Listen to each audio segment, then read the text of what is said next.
Blogtalk Radio.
Welcome to this Cosa Nostra Radio production. Cosa Nostra is a family unit located on allpoetry.com. Allpoetry.com, the world's largest poetry community. We want to thank Kevin and the crew for giving us a place to call home and hang our hats. The content and opinions of the people, the callers, and the hosts do not necessarily reflect the beliefs and opinions of Cosa Nostra ownership and management. Enjoy this Cosa Nostra programming. Good evening, everyone, and welcome to Broken Hearts Bleed.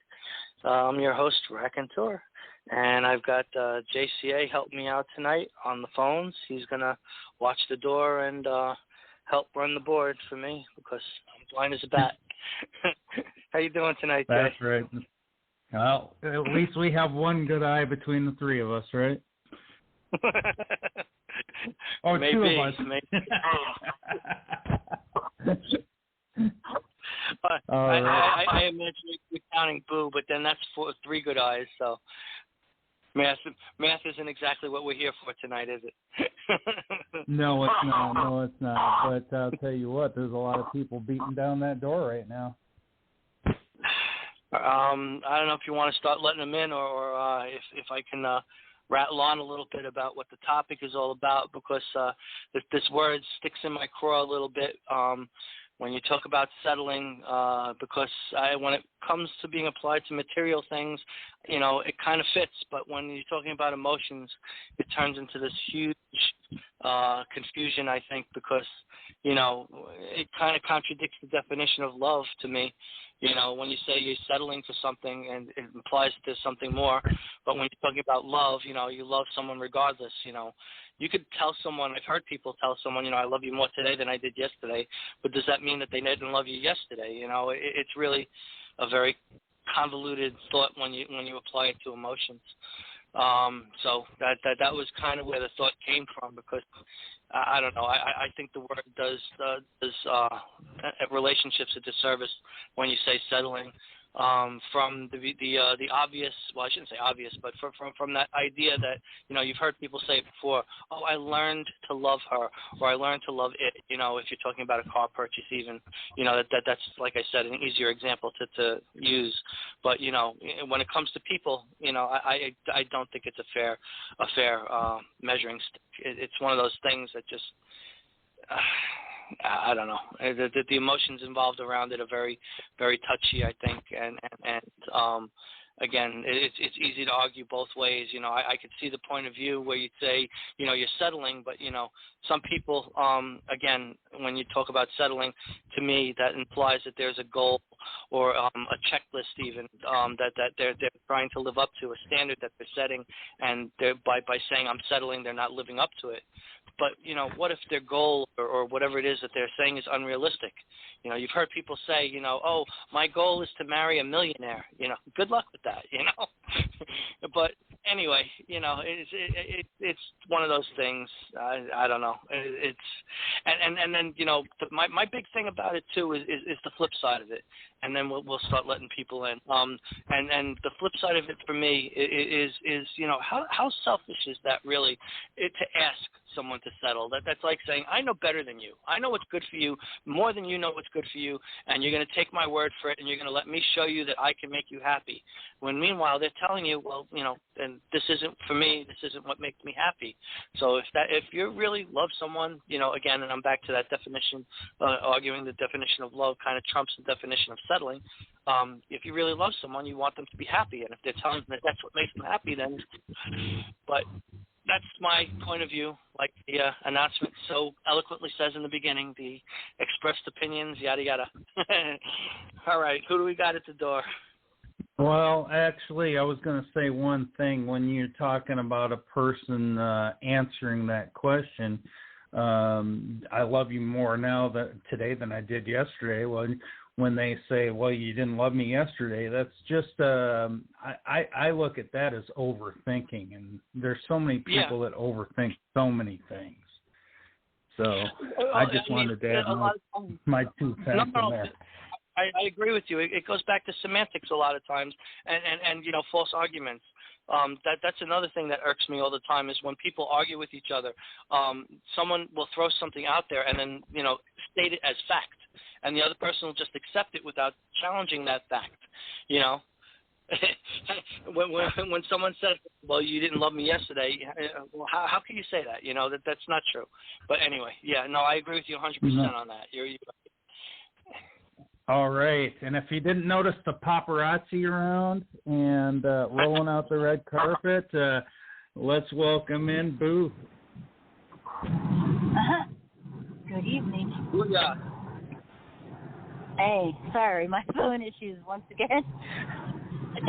As always. I didn't hear what you guys were talking about. Were you talking about your theory on love? Oh, yeah. No, Boo. No, we're talking a little bit about the 2 sides of settling, where one person learns to love another person, or one person. What's the other one? Well, it's the selfishness in trying to put, your feelings on someone else and tell them you know better. And to convince them that you love them and what they want is wrong. That turns into. It's kind of called trying to put your ideas on someone else because, if you're telling me this is what makes you happy and I love you and my idea is to make you happy, then I'm going to give you what makes you happy and I'm going to take a walk. I think, two people got to show up, two people got to want to be there, and you can try all you want, but you can't force somebody to love you, Chemistry's there, it isn't, but, people keep trying. Some people do grow on you after a while, it's true, you do.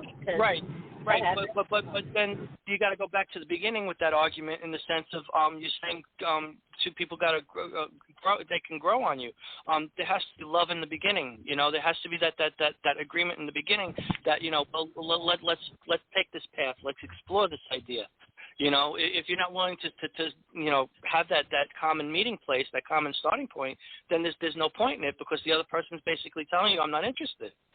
And that comes down to respect, and you have to you have to walk away from something like that, even though in your heart you're not really walking away because obviously that also is goes back to the idea of settling too, because if you've got your heart set on something like that and you're not willing to quote unquote compromise and look at something different, then it's never going to be.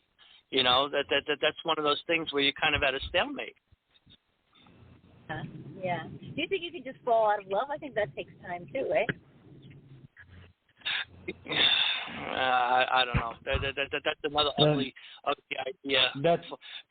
I think that's a topic for another show. Yeah, that's a good one. Yeah. True. I would argue that. I would argue that that's more semantics than anything because, when you say falling out of love, people grow apart. It's like you had a common idea, a common goal. You were trying for something, striving for something, and it didn't work. To paint it with that broad brush, and try and label it and say, oh, we fell out of love.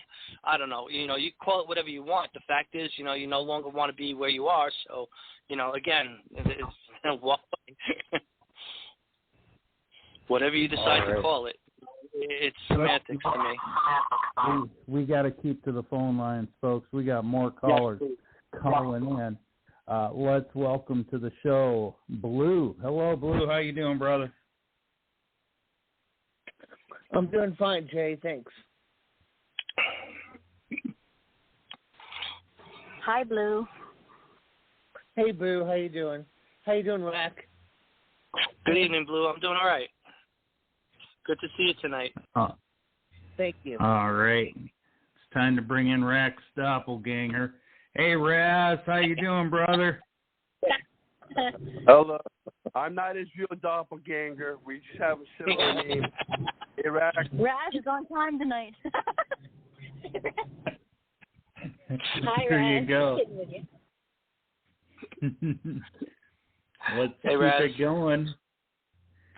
And let's welcome in Headshot. Hey, brother. Hey, guys.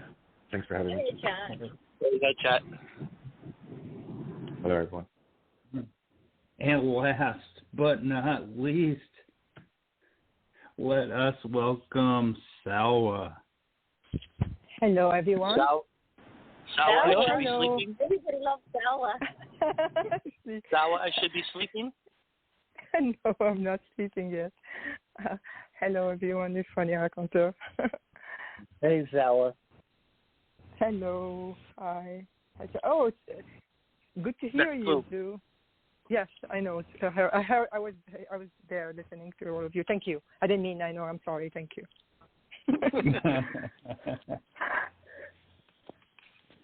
Yeah, we got about 10 rights, and this is something that's going to get me rambling a lot. So if I need to be reined in, Jay, feel free to shut me up. Well, I can't. The thing about it is, I probably can rein you in, but Boo's an impossibility. Round one. She's not even laughing at it. She's being What's that? pretty quiet right now. She's being pretty quiet right now, isn't she? I think she put herself on mute, and she can't find the button. All right. Oh, wouldn't that be funny if you put her on mute and accused her of putting herself on mute and not being able to find the button? Yeah, because I'm working, that's why. Okay, Boo. We'll let you know. We'll let you know when to look for the button. Okay. Well, Blue wrote for us tonight, so let's put him up on the board since he's here. There you go. Let me grab it. I want to make sure I got myself off mute. Okay. Okay. Are you guys ready? Yes, sir. Absolutely. Okay. The name of the poem is called Serenity's Bleeding Fountain. Moon in celestial orbit, foreclosed by another lover. Shake this pickpocket city. Poetry grows past suburban shrubs. Aching emotions part the driveway. Concrete thrown to the wind. Scribbled oceans, price tags. Plummeting waterways. Visions laced threadbare. Treading gales, muddled rampart. Windswept naves. Stoked ribbons floating. Leaves stuck underneath winter's cloak. Lightless night. Albatross eyelashes submerged in droplet depths. Pains, area inside. Mirrored shadows leak kayaks downstream. Trekking valleys, my brain unhinged in between. Instrumentation, the rain without clouds. Words without a consonant. Hoping for your lips. Consonants without a syllable. In the slow darkness, syllables without a word, without the hillside to a mountain, sounds without a whisper. A valley is just a plain scraping moss, slippery stones, or poems stretched across your feet. In rebellion, an oasis cannot have a palm tree without a desert. Blood waters listen, mood-ridden branches, eyes sprinkling raindrops of agony. My mouth tasteless, sodden dust and debris. Imagined smell envelops a taffeta gown. Window eyes sewn shut, ripped from its delicacy. Still smell the jasmine. Amputated memories ache, open within it without an address. Within eardrums shattered, lovers' letters torn. Argumentative finality. My rose lens, sunrise without a sky. Hands, savory, smooth line. Watched a dragonfly phase. Moments shredded, shards of glass. Symphonic, composed satin sheets. Reaching with arms and hands of clay, cocooned, hollow, impenetrable shell. A little body furious outside, curving flesh, take destiny's shape. Dawn without a sun, skin, Paris's emotions, burned inferno. The grass will never grow without soil. Unrecognized, gnarled mass of unappealing scars. Beating against the pain, like the glow of a 100-watt light bulb. Roots without water, spoke, kissed, caressed, partook, fragrance cradled. Trees cannot be protected without bark. Planets aligned, gravity force, branches forest without leaves, humanity's collective breath. A hawk will see within you, dwindle into the distant galaxy. An astronaut untethered, hope carries an eagle, spinning weightlessly, gentleness within her fingertips, atmospheric, oxygen's re-entry, avoided space, mirrored pebbles, serenity's broken fountain. End poem. Nice.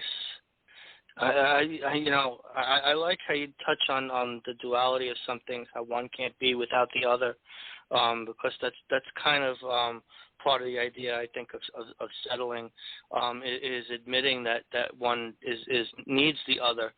But, in my head, too, it kind of goes back to the definition of what you're talking about, of some things, that how, the symbiosis of it.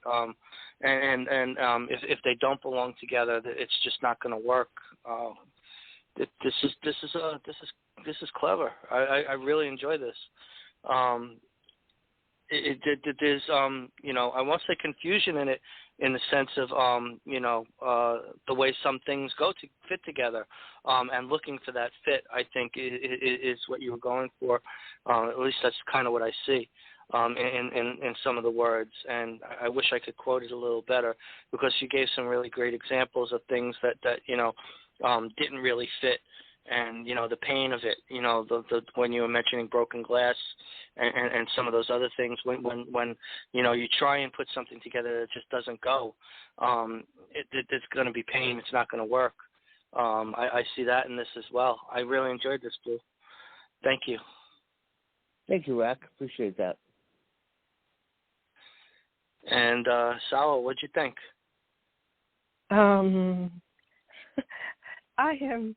I am still reading because it's really deep. I see so many things. I don't know. I'm kind of going all over the place with this. I see a lot of contrast between, like as you say, where is it? Oh my goodness, the rain without the cloud, the sky without the sun, or something like. There's this contrast constantly, as if I see the opposite of what you said, like what you said, Raconteur, that there is. You said the opposite of each other. I see that actually they don't complete each other for some reason. I don't know why. My brain took me there. I see there's something missing in between. There is something missing there. I'm not sure why. You can't have rain. You can't have rain without clouds. You say you can't have rain without clouds. Yes. Yes, that's what I meant. Oh, then I didn't read it right. Sorry. Sunrise without the sky. So I didn't read it. I'm sorry. I really need to read it again because when it's long, and I was trying to listen more than. So I'm so sorry, Blue. I'm sorry. I'm so sorry. Okay, I'll have to read it again. Thank you, Sawa. Oh, my And Raz, can you comment for Blue, please? Yeah, there's a great amount of metaphor here, and some of these lines mentioning the ocean has a price tag, as well as that end verse, that serenity is a broken fountain, just like it's one that's bleeding. It reminds me of a world where what had once a certain amount of substance has become a bit of a distortion of what you would originally have valued. So I see the poet inverting your usual valves into some other type of emptiness for what we now feel to be fulfillment or structure. It's very abstract, these thoughts, when I read them from the poet's own mouth, and I feel as if I'm being shown the same exact world I am in right now, but all I believe to be true is possibly only a fabrication, some kind of mass deception. Great thought. Jay, what you think? That was you, Raz. Oh, I'm glad you asked me, because here's the way I look at it, and it might be totally off, but have you ever been to the mall food court and you get those Oriental places, and you get the sample foods? They put them on little toothpicks just so you can taste, and then all of a sudden you get two things that are incredibly tasty, but you can only afford one entree at the time. That's kind of what I see here. You give us these tastes and tastes and tastes and tastes, but ultimately, you have to settle for one of the great tastes that you have. You can't have it all, but you have what is going to, eventually satisfy you. I see so much metaphor in this, and so much of stuff put in front of us. But it's like some of that stuff is just slightly out of reach compared to the rest of it. I think that this is an overall brilliant piece and wonderfully put. Thank you. I was actually going to ask you if you thought that there was too much metaphor, because basically every other line is a play back and forth. You know what I mean? So if you went and you read every other line, you might actually get like more of a straight story. So it's like a back and forth thing, if you kind of like see what I'm doing. So that's pretty much what's going on between each snapshot. Does that make sense? I enjoyed the back and forth, but because the duality of the idea, I think, is what makes it work. And like Jay said, some are more reachable than others, and by looking at examples like that, that makes it a little obvious. You can't have one without the other. No one's going to argue together, but who's to say that they belong together? I don't know. I got it. It was a good piece. Yeah, it was a little bit different of a thought process for me. So, but I was really, really glad to be able to, read it and hopefully get that across. So thanks for the opportunity tonight. I appreciate that. I appreciate you writing for us. Thank you, Blue. You're welcome. And Sal, you feel like reading next? Oh, that's fine. I mean, it's fine with me. If anyone else needs to go first, it's fine with me. Anyone, but otherwise I can go. Well, I do have your audio ready to go, Sal. Okay. Thank you. All right. Let me go ahead and get here, and here. Okay. And everybody enjoy this.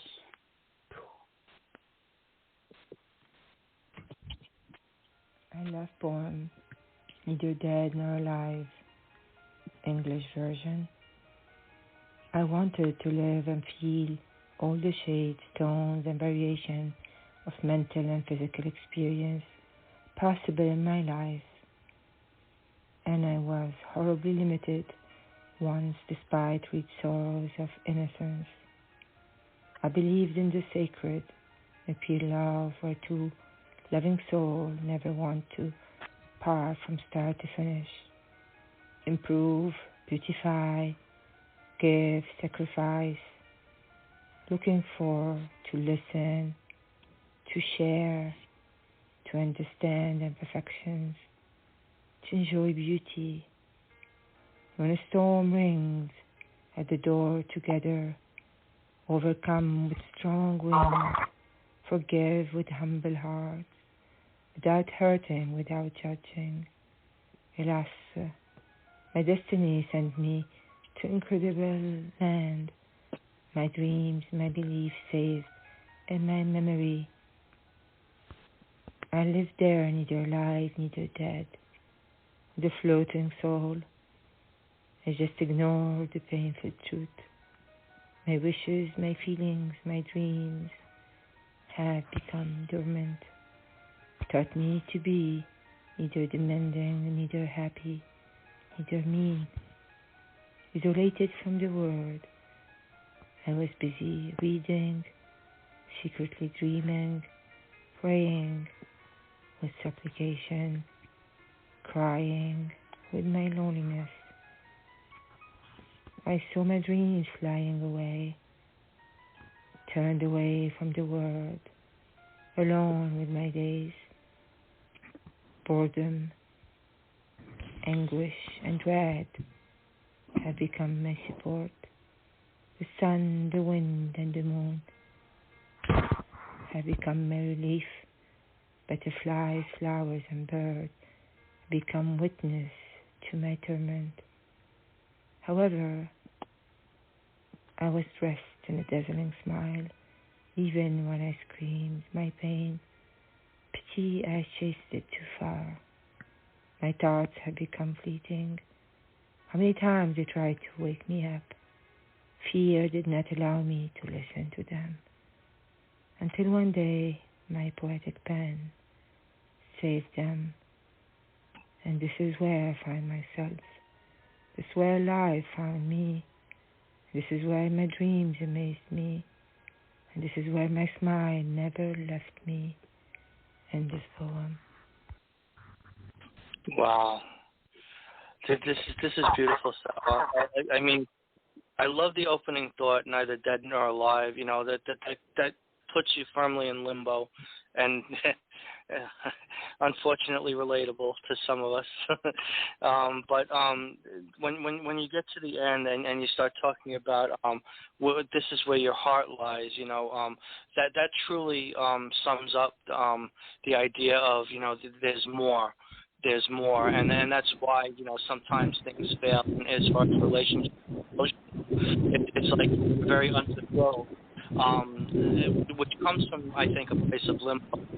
Because if you feel accepted and loved and wanted, you don't feel like you're in limbo. You feel a part of something. So, you know, it's that space that you're starting from in the very beginning that you set the tone for this. That firmly rips you apart with the rest of the emotion in this. It's very sad, you know, because you know the idea of love and fulfillment and everything, and just not being able to achieve it is kind of heartbreaking, because it seems like it's a simple request, a simple thought, and we all deserve it, and we all know where it is, and it's kind of like, you know, that carrot dangling in front of us that we just can't hurt.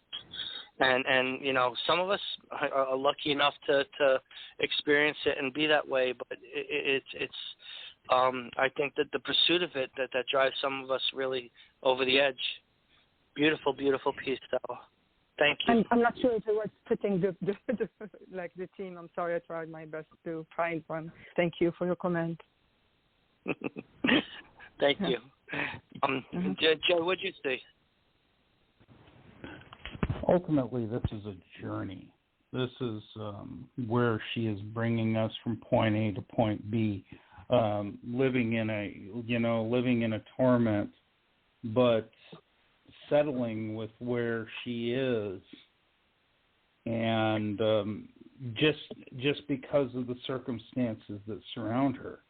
You know, I think it's just like the song that Boo played earlier, and that you said to use for inspiration on this, Better Man, you know? She pretends she's in love with him, and because she can't find a better man. And it's so hard and so awful at times that, you know, you got people that are taking other people for granted, even people that abuse other people. And then that person who's being taken for granted and is being abused is, you know, the one that sticks around and just turns their head to reality until they've had too much. And I think that right there is such a powerful message in itself. Just a brilliant write, and overall just something amazing that you brought forward. So, thank you so much, Cecile.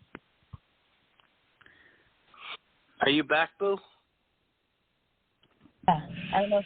Can you hear me? Because my phone's fucked up. Oh, okay, that's good. First I'll comment on Sawa, and then whenever it's done, if you don't mind, on Blue, because I couldn't hear you guys. Jay said my phone's bouncing, but I guess, is it still? I don't know. But anyway, it's crack-a-lacking, I think. But Anyway, I think, well, first of all, it's the longest poem I've seen you write in a long time. Usually you're the queen of brevity, but it's because it's in 2 languages too. But I think that this is talking about, a lot of this to me is about disappointment. And you believed in, when you stood in the back of that church and you took the vows, you believed it, and you believed it to be for life, and you meant it with all of your heart, and that's what we all mean when we stand there.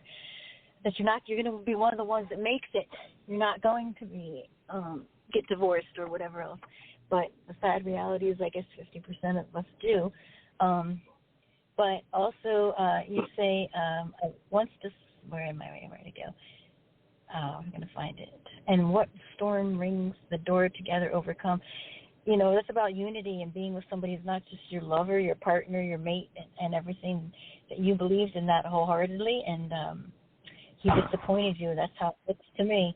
And all the pain that goes with it. And it's funny how you can go from loving someone to hating someone so quick. And, you know, that's what I see there. But you're still dreaming and you're still hoping because you're sour. No, this is written a year ago, Boo. So it's kind of over. It's an old poem. Oh, that's a year good. ago.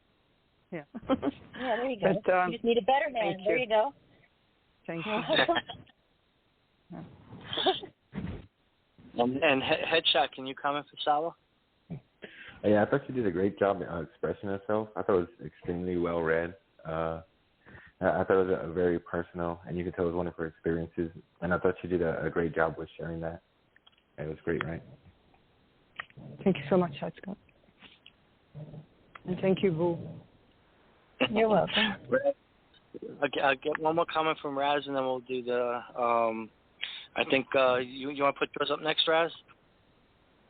Yeah.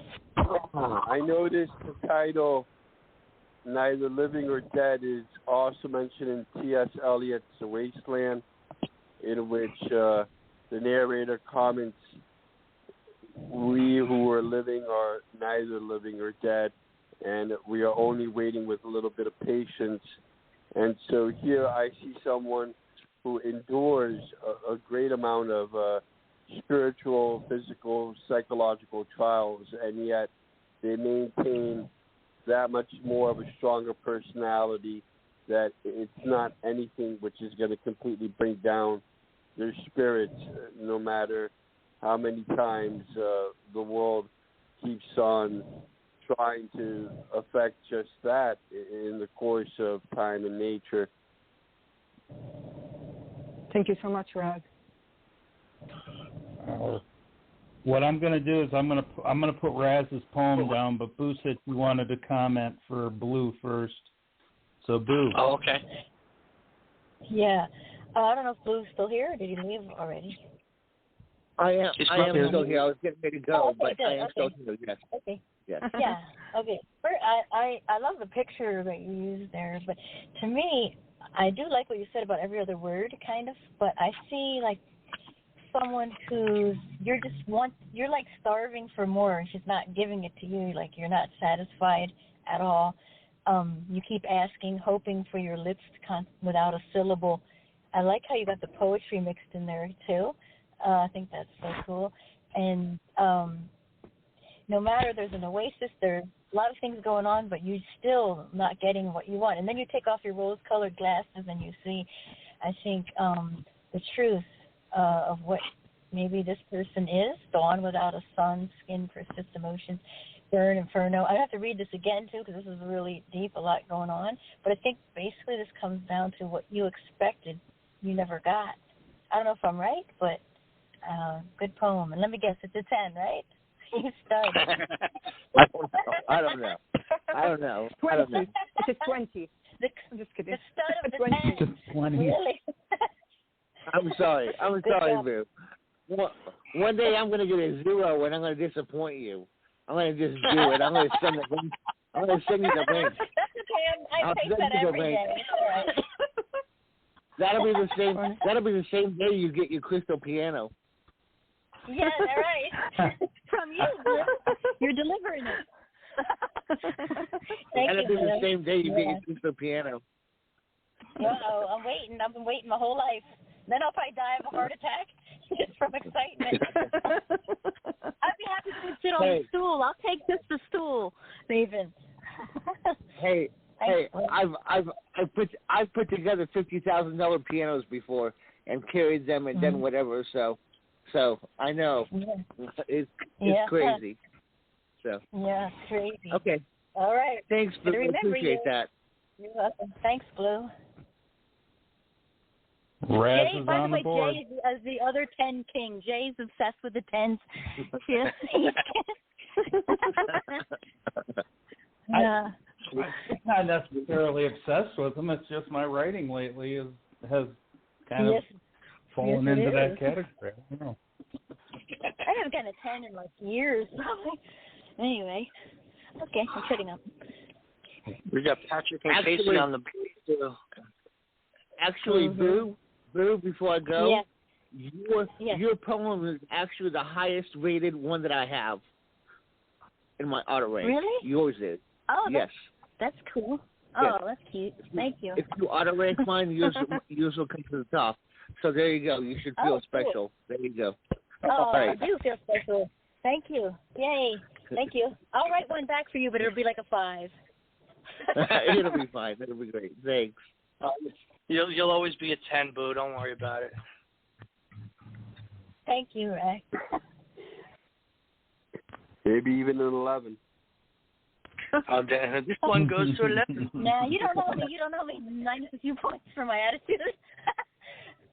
It technically it goes up to 13, but it rounds back down to 10.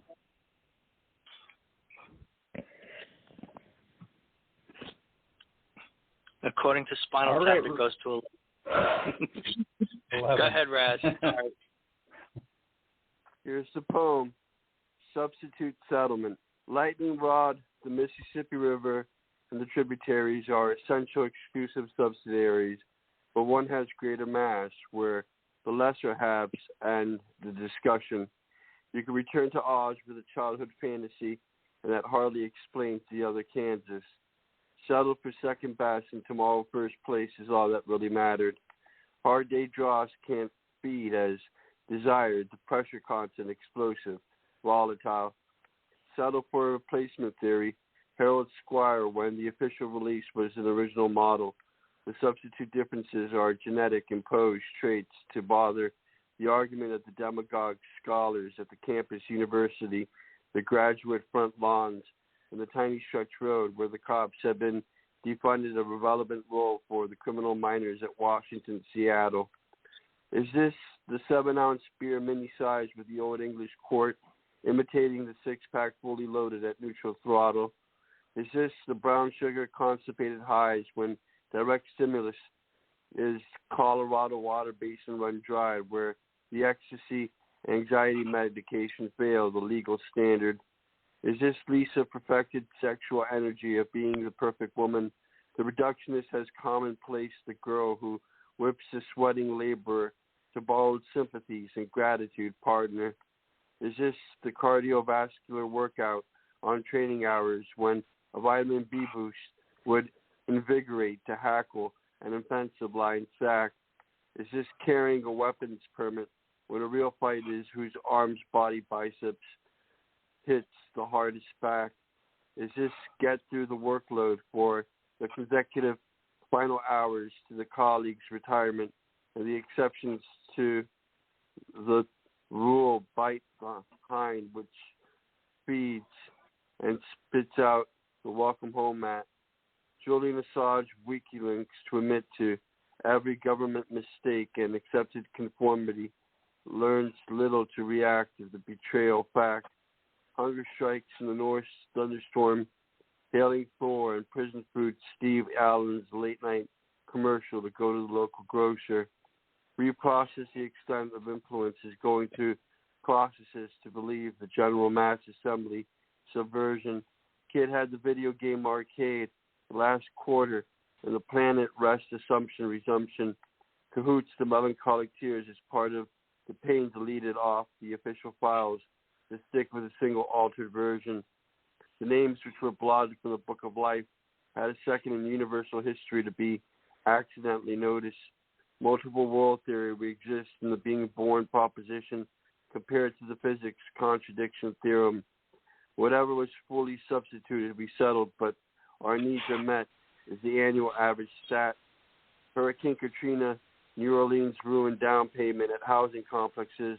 The winds of change don't blow on those inalterable smokestacks. A last trumpet resounds. Is it the Archangel Gabriel or the audio control, the traffic background noise, enduring the star-eyed wonder to come to the centerpiece's guiding light? A substitute settlement. It all depends on what the heart really wants. End poem. Damn, I thought I had a problem with settling as it relates to emotions. You got the government. You got me trumped up, buddy. I see a lot of frustration with being forced to accept things and settle, according to someone else's definition of what we need in this. I really appreciate it, Raz. Your point of view is always, well considered, and that's what I like about when I read you, and the beauty of it too is, you definitely use a lot of layers. So every time you read it, I think you go back over it, you get something more and something different. Yeah, I appreciate that you didn't stick to, emotions and relationships and things like that, and you took the word for its definition. You did a great job with this, Raz. Thank you. Thanks, Rack. I wrote this with you in mind, the entire poem for tonight. Thank you. Let's start with Headshot. I think we might accept defeat and that we're not good enough and many things, but we shouldn't settle when it comes to ourselves and what we should want, which is better. It's that simple. We just want more and we want better, not for ourselves but for our kids, and that's supposed to be the routine, the only cycle we should be worried about. I thought it was a great write. Thank you, Headshot. Jay, what'd you think? Well, I'm just leaving a little comment here, but ultimately this is like us going ahead and settling with a Floyd Mayweather punch when we have a mantis shrimp who punches us at 60 miles per hour, which is equivalent to the speed of a bullet leaving a gun. It's like, why have something that's great when we could have something that is just mind-blowing? And that's kind of what I see within this whole thing is it's like this and that. It's almost to the degree of what everybody wants, but why should we just settle with that when we can have a little bit more? But then again, we do survive. Great job. Thanks, sir. And Sawa, what'd you think? I don't know. I see some almost irony, satire of people who have too much expectation. Maybe I don't know. My brain took me there, especially where you said all these questions, the way you ask the questions, and where is it? Is this Lisa perfect sexual energy or being the perfect woman? The reductionist has come in place. The girl who puts the sweating labor to borrow sympathy. I feel like there's something. I wish I put my hand on it, but there's something. These questions, I think, deeper than only settling. There's much more than that. As a human being, you take it all over, really all over, from low to rivers, just everywhere, which is really, I don't know how your brain works. I'm kind of envious. Thunderstorming weather, really, I don't know how you do it. I'm complimenting you, really. It's amazing. And I wish you can, after everyone finish their comment, if you tell us more about it, because I'm really curious when everyone comments. Well, it's really on comparing two different standards and trying to understand which one you find better, the overall underlying message here. Okay. Thank you. Did Blue drop, or did you want to comment, Blue? Yeah, Blue ended up dropping. Okay, so that leaves he did an amazing thing today, and I just wanted to give him props on it. He ran for charity. He bicycle ride for charity about 20 miles. So awesome. Wow. Bravo to him. What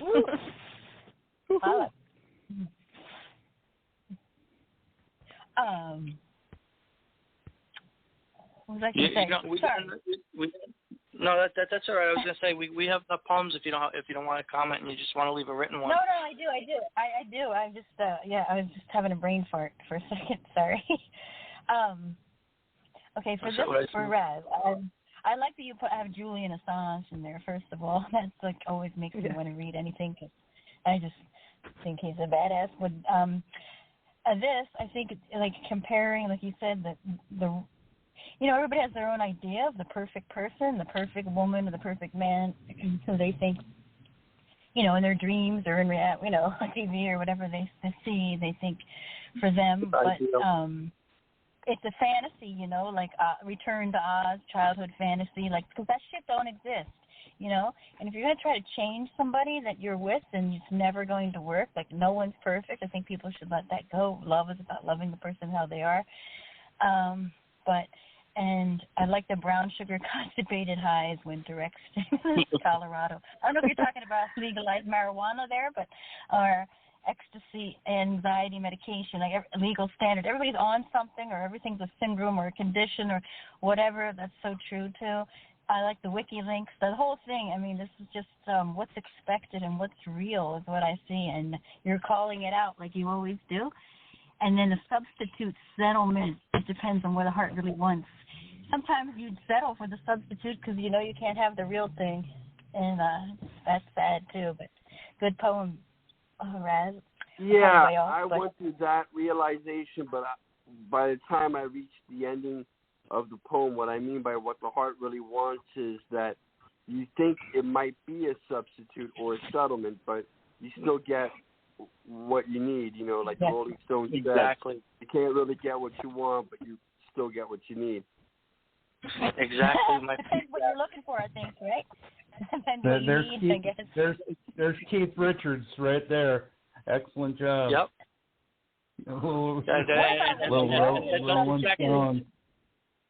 That's exactly my problem with trying to put that word settling on a relationship because, you don't really know. Some people have a bad idea of that ideal that they're striving for, like you say, that person that they're saying, is the one. It's like who's to say that that's the right one?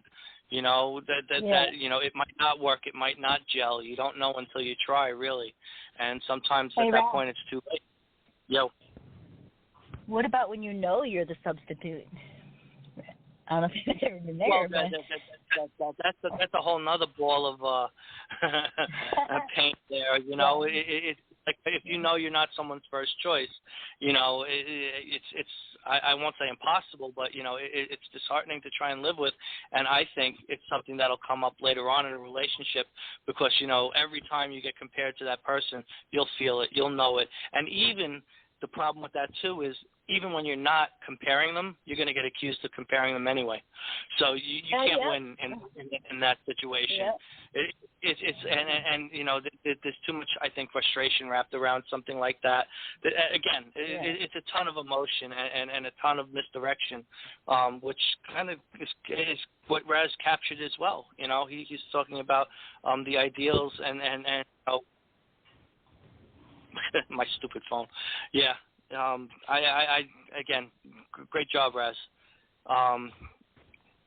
Let's see. We got Headshot wrote too, right? He dropped a poem?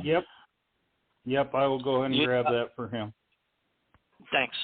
And then after Headshot, I think we'll go Boo. This is called Point of No Return. Point of No Return. White contemplated black, till brown wanted to turn.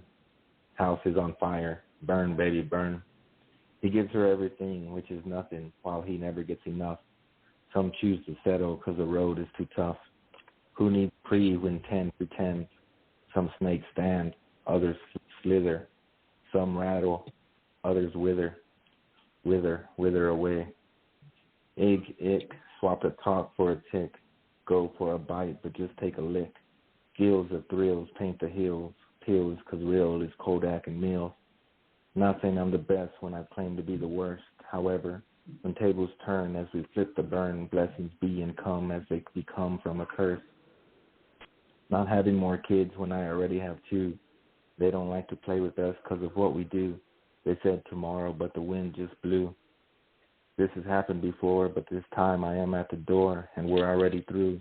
War of the worlds, a war worth getting through. Lemons rotted, heads got shotted, Pooh got chopped in 2. Tigger, not too hard to figure, call the cops or sue. When I'm done, there is no bones left over to chew. Can't talk or see my kids 'cause I told her what I'm going to do. Can I huff, can I puff, can I cock? Sheep is a wolf acting like a beast on my block. Stigmatized, stigmatic stigmas, roll and rock. Judge is full of fudge from her crew. Who needs one when they should have 2? If my kids hear or see my wife with another man, I can lavishly kill her before I write to you, as the good book says I can do. We will die. Can't spell acceptance. No room for plead, apologize, or cry. In this hotel, the oven's broken, so they fake a bake while we fry as we stand in lines. Broke the oven 'cause it stole my cakes, just waiting to get mine. Waiting to explode. Until then, we hide. Death is on its last ride. Death on demand. Don't need a ruler. Not interested in nails and strings. Don't want a ruler. Nor will I open her skull. No need to fool her. Will not accept tarnished kids, nor a deal that is not approved. Authority, education, a mistake. Grooves prepare to groove the grooved. I get a cut for not giving up. We use our actions to prove. When fact is truth, what is proof? We'll teach how to sharpen dirty and clean your tools. When the best you have fail, angels and saints turn to goblins and ghouls. We'll teach how to breathe tomorrow after breaking the rules. Some way to kill the wife and kids 'cause they lie, cheat, and play us for fools. Love comes from the heart like God is in the sky. Curiosity, intrigued, tears of bleach as lies come from the preach and ties. Life is a heart in the dark till the light shows a peach. Some should not rule those they leech. Some should not hit those they attempt to teach. Some lie to those they should care for. What a reach. Should they learn to care before they try to love? Fake love fits fake loyalty like a glove. Stigmas slap alphas as betas and others clap. Wings his eyes as imagination flaps. Symbol corruption, corrupted maps. Some wave a flag while others do laps. Planned on killing everyone before I died. Easy to survive with a list as they chew you while you're still alive. Zombies on the rise with tools of treachery, no surprise. Concede, forfeit, retreat.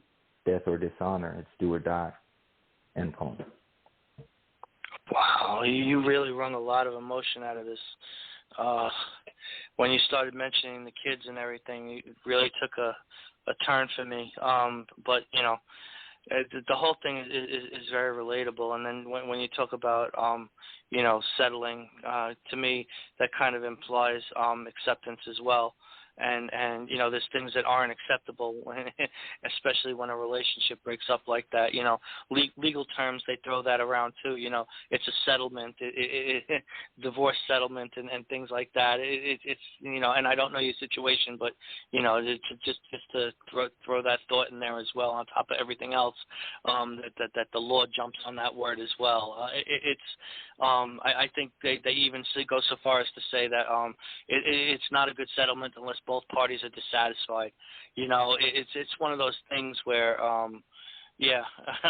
there's no real middle ground, and the emotions that are tied up in it are you know, really something that's going to kind of push you over the edge, especially when children are involved. It's a little close to the bone, and you know, you got definite ideas of what's meant to be, and bringing up the kids and what they see and what they, the whole trying to avoid that revisionist history. She's got the kids, so she gets to whisper more than you do and put thoughts in their heads and say things, and you almost don't get a chance anymore to get your voice heard. That's not acceptable. It's one of those things that's really gut-wrenching to try and even live with. It's relatable. This is very emotional and a beautiful piece, Headshot. Thank you. Thanks. Let's start with Sawa. What'd you think? Excuse me, I was on mute. This is really moving. It's a personal, and there is so much deception. I like when you said. I like also when you talk about your children, where he gives her everything, which is nothing, while he never gets enough. Some choose to settle because the road is too rough. Wow, that's really powerful. And it's very truthful because you have no choice. That says it all over here, really, for me. But then make it even more heartbreaking when you talk about your children. And you tie it to the war of the words, the war getting through. It is like a war when things go wrong like this in life. Really well done. Yeah, thanks. My pleasure. Raz, can you comment for Headshot? Yeah. I wrote back to him, what there is with the crumbling safety of society are clearly expressed in this hardcore free verse, which shows a world that an overwhelming negativity attempts to rob of civility and peace to the side of present-day politics, how living should be considered vastly different from survival. Yeah, thanks. Joe, you can have the last word before we throw Boo up. Oh, he put one incredible line in there that just blew my mind. Fake love fits fake loyalty like a glove. How real is that? It's deep and real and in your face, and this is just a damn brilliant write that a lot of people should read, because I think that it works so well and it's so meaningful. It's like, hello, slap you in the face, there you go. I think Boo wants to say something before she reads. Yeah, it's like a big slap, of reality and like his disappointment, like with what we hear him talk about all the time. And, he's just constantly disappointed or let down in society and the way it treats, I think, fathers too, because I know a lot of fathers that get the shaft. I have a couple friends that fighting for their kids and they get screwed. Just because, like I always tell you, just because you have a vagina doesn't mean you should be a mother. And that is so true. Lemons rotted, heads got shotted, so got chopped in two. Tigger, not hard to figure. It's good that you put out your aggressions in your poetry too. I think it's far better than what you have in your head. And she probably deserves it. And so, and it's well rhymed and it's in your face, like Jay says. If my kids here to see my wife with another man, that would kill me, to see my kid with someone else. I couldn't even take it. I can't even imagine. But you apologize or cry. You were not going to apologize or cry. You're going to have your pride. And you know what? When they turn 18, they're going to see a whole new ball game, and they're going to realize that, she's Satan. Good job. Yeah. You're welcome. All right. Hold out a little bit longer.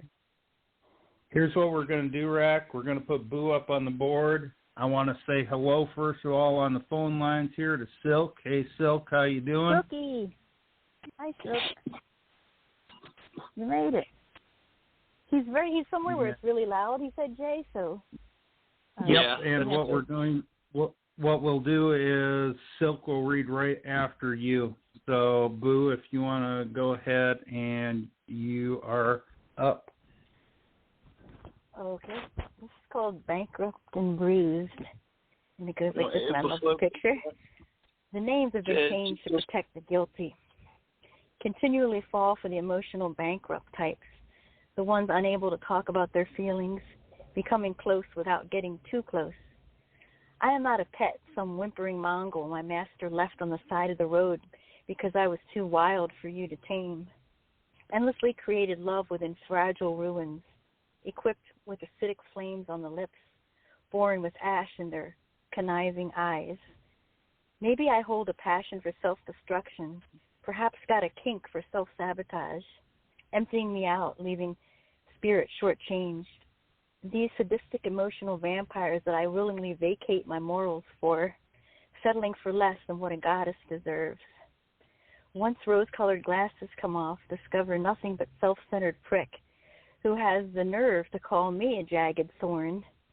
Recall mother reading grand fables of heroes, damsels in distress in need of saving.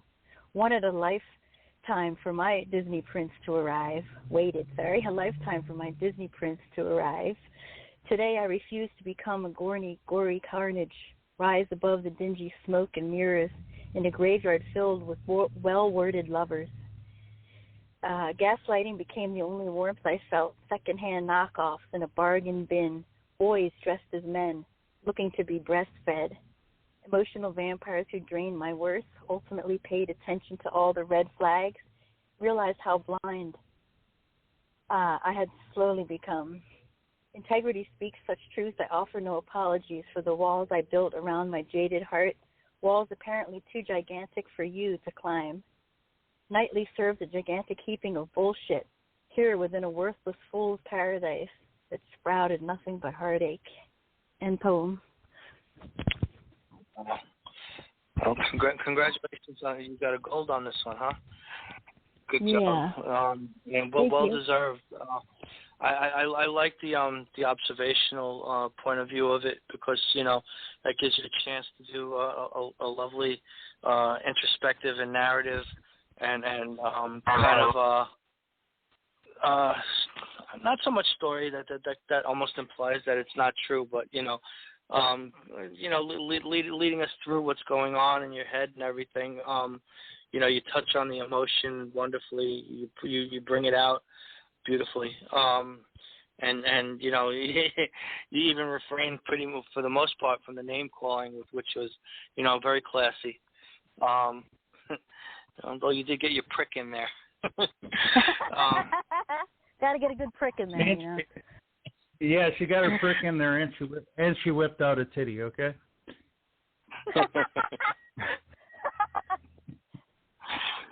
Oh, good job. Very, very emotional. Very... And I do want to say this, by the way, it's about nobody here. It's about like shitty men in general. None of them who are here in the company or in the group. Just want to give that disclaimer. I know Sal was worried. Let's get you a couple of comments, and if Patrick's still on the board, let us know if you're going to call in. Otherwise, I'll get you read while you're still on the board watching. And Casey too, I guess, if she's still out there. I saw you guys earlier. Patrick and Casey both said they cannot call, and Gonzo just showed up out on the board too. So say hello to Gonzo. Hi, Gonzo. Hey. Hello, Gonzo. Oh yeah. And Casey and Patrick. That sounds like Sal wants to comment on Boo's poem. Yes, I can wait. I love the repetition of emotion and vampire, and you take a different way. Boo attitude is there. Those sadistic emotion and vampire that willingly vocated my morals for settling for less than what a goddess deserves. And I just said, boo! That's boo attitude. I mean, from the start to the end, very powerful. I'm not a back plan and definitely not a second choice. Wow. You really nailed with your poem. You nailed the prompts, definitely. Amazing, Boo. Maybe truly, I think this is, of course, going to be nominated to the front page because empowering women. Thank you, Stella. Go strong women. And thank you. Pardon me? Go strong women, right? There you go. Yeah. Don't take no bullshit. Yeah. Absolutely. Thank you. Thank you, Raz, Sala. what do you think? Oh, a pleasure. Razzle dazzle. Yeah, I see this metaphor here for the vampires to be the type of superficial human beings that go around grading others, which in of itself is a type of degradation. And what there is with all this overrating is a form of evaluation system which fails to acknowledge that everything essentially should have value.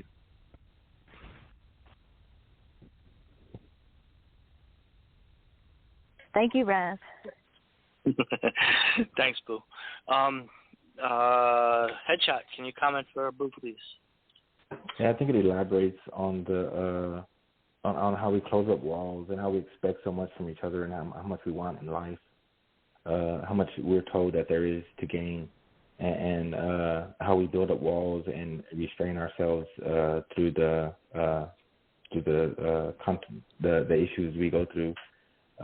All the boyfriends and girlfriends, we don't want to make the same mistakes ultimately, and so when we see the same pattern, we run away or block ourselves, and it just shows that we're just walling ourselves off, and there's just going to be a great divide.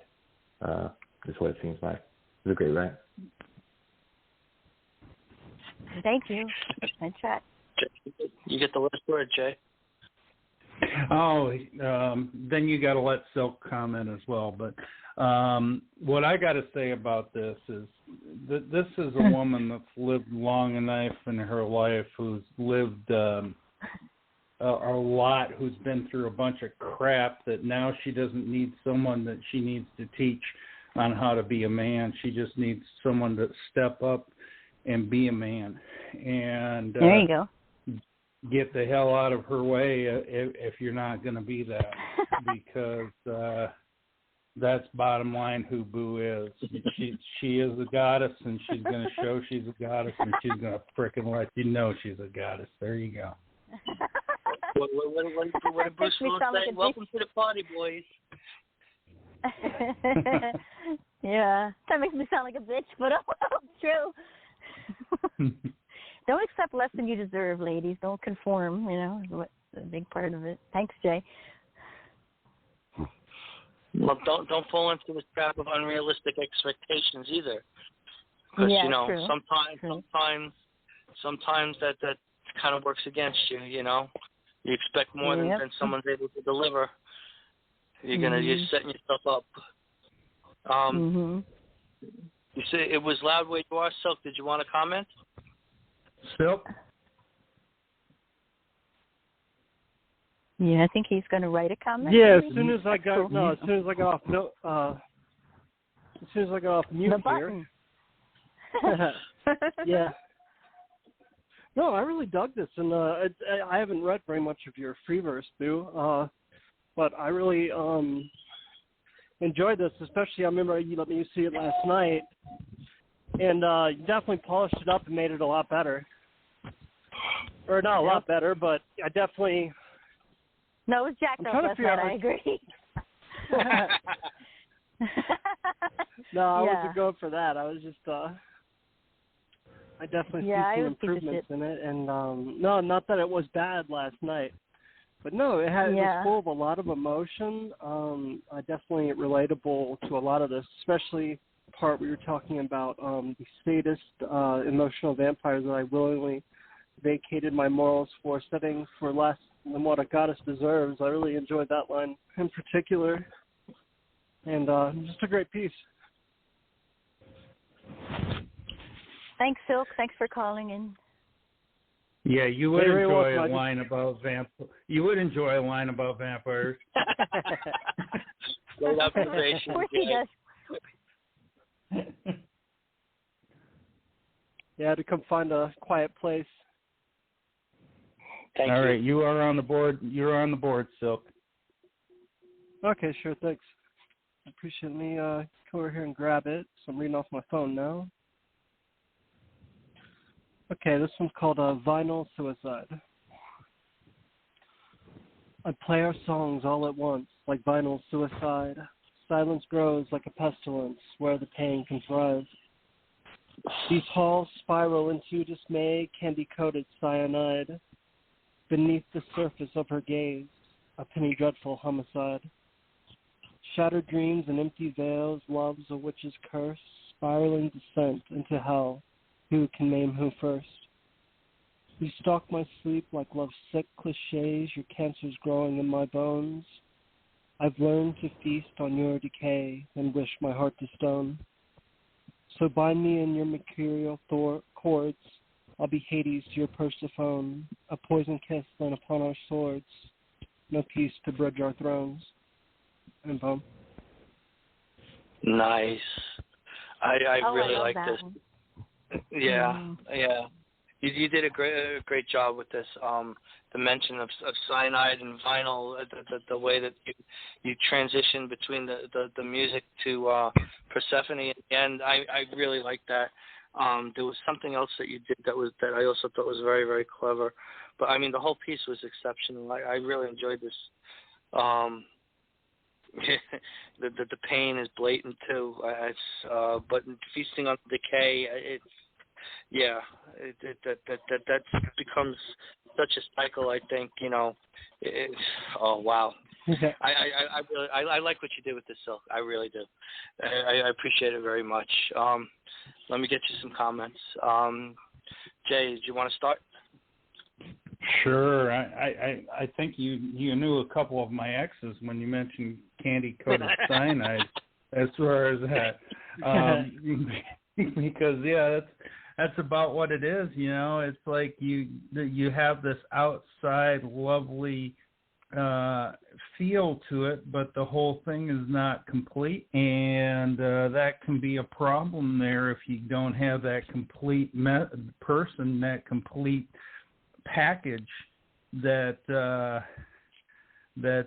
you take a look at and you grab a hold of. So I think that is a message that you bring out well in this, Silk, is that bottom line is you got to wrap up and have the complete package. Otherwise, what's underneath may not be good for your health. Great job. But does the complete package exist? I wonder if that exists, the complete package. Yeah, I'm not too sure, but maybe. Thanks, JCA. Yep. Awesome comment. Headshot, can you comment for Silky? He had to take off. Oh, okay. All right. Sawa, can you comment for Silk? Oh, this is really another heart-wrenching, very deep. And the way you read it made it even deeper. I play our song at all once. You think at the beginning, like the first line, something happy, but then you move to like binary suicide, and it gets even. The one that really caught me, shattered dreams and empty vase, love, which curse, purling descent into the hell. Who can maim? Who first? That's really deep. It's like someone who caused you so much pain. And then you talk about her, wish my heart to stone. I learned to feast on your decay and wish my heart to stone. Wow.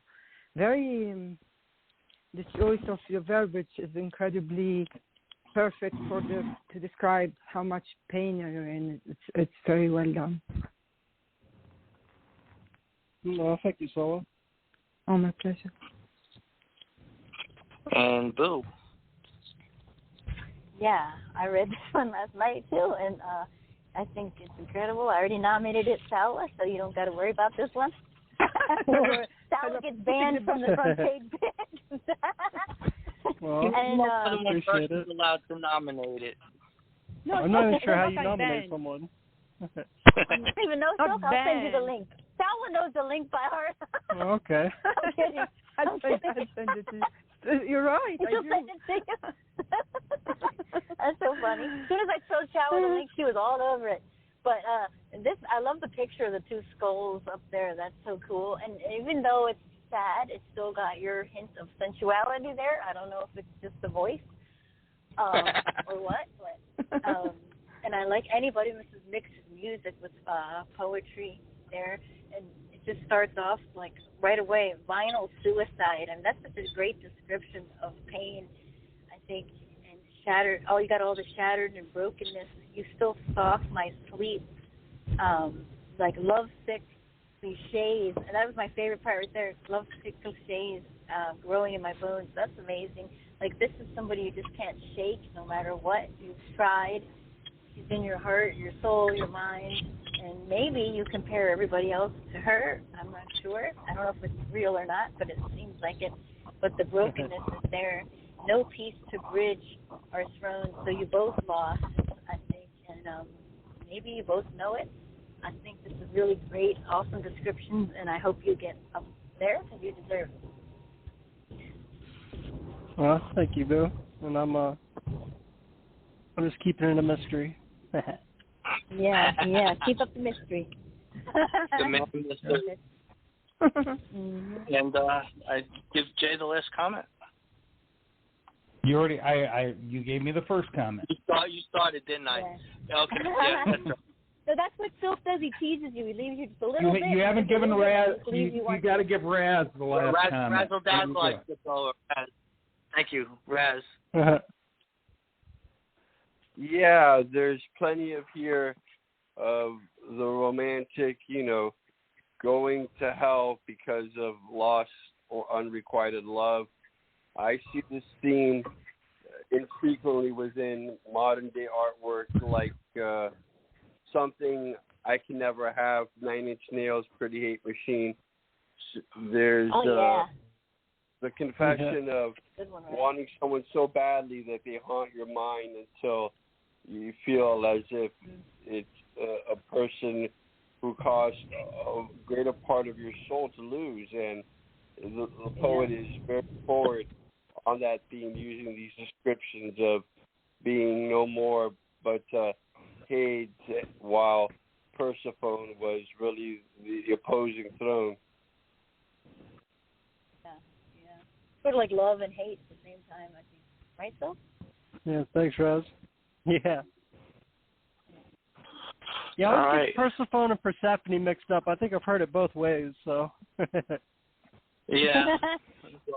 We know what you mean. I played a game where it was pronounced Persephone once, and I've always done it like that since. I'm not going to nitpick Raz is the expert. Tomato, tomato, I wouldn't go that far. Yeah. All right.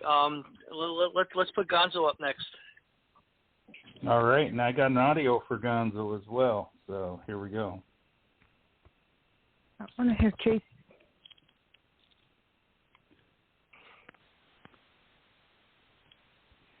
I got a clip about this stuff. Here we go.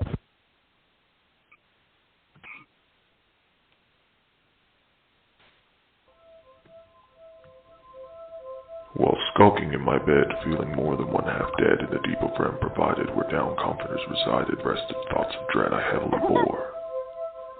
In between the realms where reality underwhelms, I hear a buzzing from the lofty helms scurrying upon the floor. Lights flick into mended beams while the buzzing began to increase, a text it seemed to be for me in such woe, I am sure.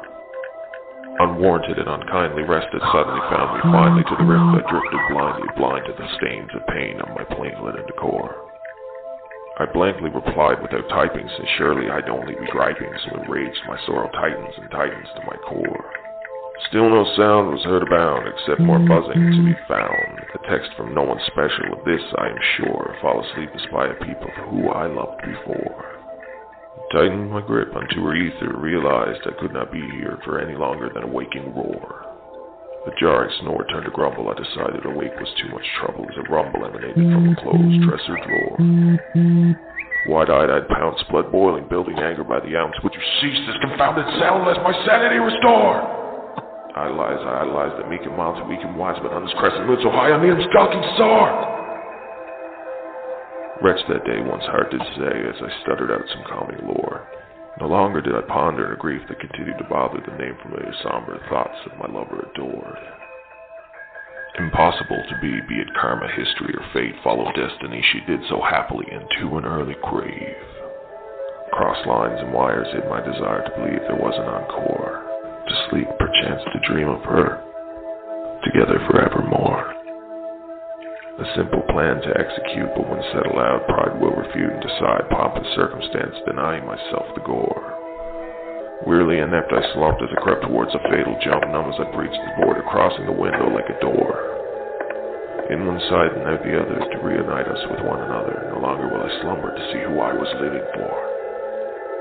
Bright-eyed I smile, ending my self-imposed exile. She shows me what's worthwhile and what's not anymore. I made the right decision. Of this, I am sure.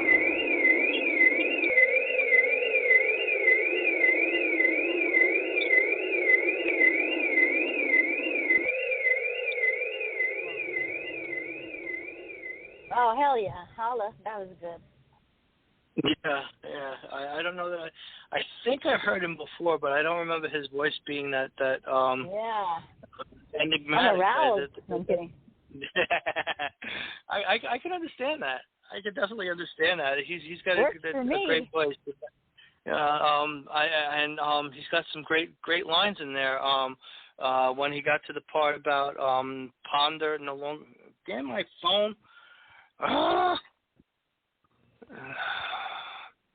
just had the damn thing. I'm sorry, Gonzo. You had the line about no longer did I ponder. I really enjoyed that. And the other reference to Shakespeare, to sleep. Listen to me. To sleep, perchance to dream.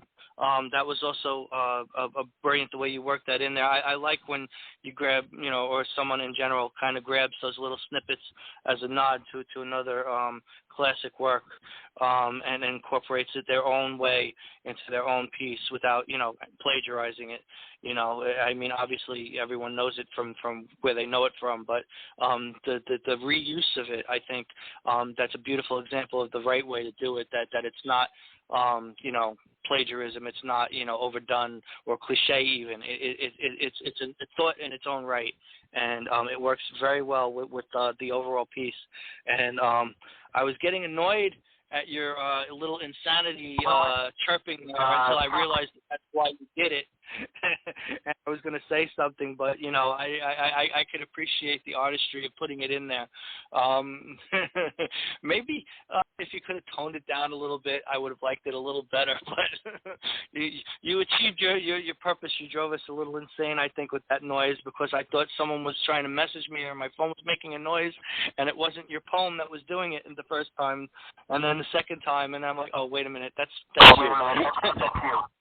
So I enjoyed it. I enjoyed this piece very much, Gonzo, and I really appreciate the write and the production value and everything else that you did. Thank you for writing and sharing it with us tonight. Let's get you a couple of comments. You want to start us off, Boo?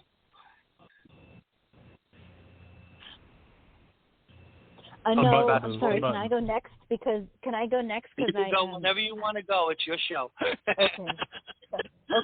Because I'm trying to. Okay, thank you. Jay, jumping up and down? Yeah, I think this is absolutely super cool. First of all, he does the sound effect.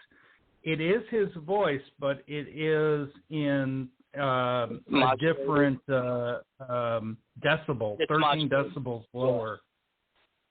So that's what he does, and that's how he's able to get that voice. But I think it's just a brilliant way. His production level is great. He uses Audacity, which I use all the time, doing the same stuff. And ultimately what I got out of this is he was not satisfied. He didn't settle what he couldn't have in life, but what death could give him, he struggled for. And I think that is a powerful message when you lose that person in your life and you're still in love with them. He was pushed all the way to that breaking point that he finally took the leap. It was just an excellent storytelling and puts some great effects in it. Amazing job. Yeah, I appreciate the rap too. Silk, what do you think?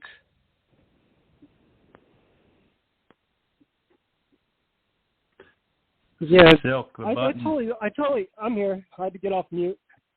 It takes him a minute. I really enjoyed the whole thing. Yeah, I'm usually on mute, and usually my phone's about locked up by the time we go back around. I got to unlock it. But I really enjoyed the whole piece. It gave me the feel of the Raven, kind of, with the kind of the structure of it, and the kind of like I don't know, like you said on the board here about it kind of going mad with all the text. It kind of had that spiraling descent into madness kind of feel to it that the Raven has, but uniquely Gonzo's. And I really did dig that read. I thought it was very well done. It was unique. It was very, very well done. Yeah, that's why I loved it about the Raven. One of my favorite poems, and it was great work on that, Gonzo. I really enjoyed it. Great comment. A lot to appreciate about it, for sure. What'd you think, Raz? Mm-hmm. Yeah, I would agree with Silk. While I pondered on a midnight hour weary, there was elements there opposed to Raven throughout the entire right. But this is done in a way that it's revamped into a modern version. What you had of that dark bird, it's no longer an ominous symbol from nature as to what's calling the disruption between death and life and love, but simply a text on a smartphone. So flipping that over into modern times, that the warning comes from what to accept of hearing this anonymous text in the middle of the night is definitely an original touch with the momentum of the earlier piece by Poe. Great observation. How about you, Salwa? What'd you say? Salwa had to step away, but I think Boo is ready to comment now. Yeah. Well, I mean, I think there's like several things going on here, but this sounds like someone who's psychotic and manic and just has to have this person, and if he's not, he's willing to die. But the rhyme is really awesome. The voice was amazing. The production was great. I loved it. I thought it was sexy. But other than that, I think that this is something different for him because it's like an older style writing. Like, I don't know what you call that, but the words he uses are lore and some of the older ones there. And then unwanted and unkindly, suddenly found myself to a rift blindly. I like that part. He's trying to hold on, but he just finally gives up. Then he gets a text from her, I guess, or from somebody, and wrenched the day, our heart did stay as I shuddered some calming lore. And the whole thing is romantic and sad. He wants to be with her forevermore, but he can't be, so he's willing to go to sleep over it. I have to read it again, too, because I'm just kind of giving you the branch. I made a decision right there that, and I'm sure, like, he can't have her. Sort of like this, they can't have her, nobody else can kind of thing. And, this is so well written, and I nominated yours last night, but I might have to do it again. See, really, really good writing and words here, and it's sad, but that's how you feel when you lose somebody you love. Nobody else can fill that spot. Life's no longer worth living. That's a bad place to be. And I guess she died, too, following destiny. She's happily into an early grave, so he wants to go be with her. Really good. Darkly romantic. Great comment, Boo. Awesome. Great job, Gonzo. I really enjoyed it. Mm-hmm. Let's put Casey Day up on. Jay. All right, that means. Voice, or is that an app, Jay? That is his voice, but it is sound effects through the Audacity app. He modulated it. He changed the. Yeah, I like that. Mm-hmm. All right, Boo, we're putting you to work. Can you read for Casey? That one? Yeah. Sorry, I'm just. All right. Casey. And then we got Patrick on the board. Casey Day. She was fiercely uncompromising, and so broke the tethers binding her to the earth, and floated into oblivion. And poem. There you go. Wow. I didn't even have time to refresh the screen to get to the brevity. Yeah, that about sums it up as succinctly as I think she possibly can. The idea of being uncompromising, all that wrapped up in that thought makes it, again for me, the thing that I have the problem with, because it comes back to what you were talking about before, Boo, about the expectations. And people might argue about reasonableness and whatnot. I agree with you about being treated like a goddess and whatnot, because if someone loves you, that's going to be their goal to begin with. But sometimes, like I said, it gets a little unrealistic. For me anyway, if someone expects it rather than offers it, it's a different feeling, and it makes it disingenuous to me. It's like, because then they start doing it because they have to do it, and that involves resentment and a whole other series of emotions that just I think further complicates matters and poisons the well, as it were. It makes it tough to live with people sometimes. But anyway, Raz, can you comment? They don't want to reciprocate. They don't want to do it, but they want it. Right. Marvelous brevity. You have oblivion here shown as that emptiness of outer space, what is actually above the laws of gravity. So they do a kind of exact stance of physics, what to expect from the fact that there's no matter on the planet, and then there's none which can be even comprehended or recognized in that vastness and darkness of outer space.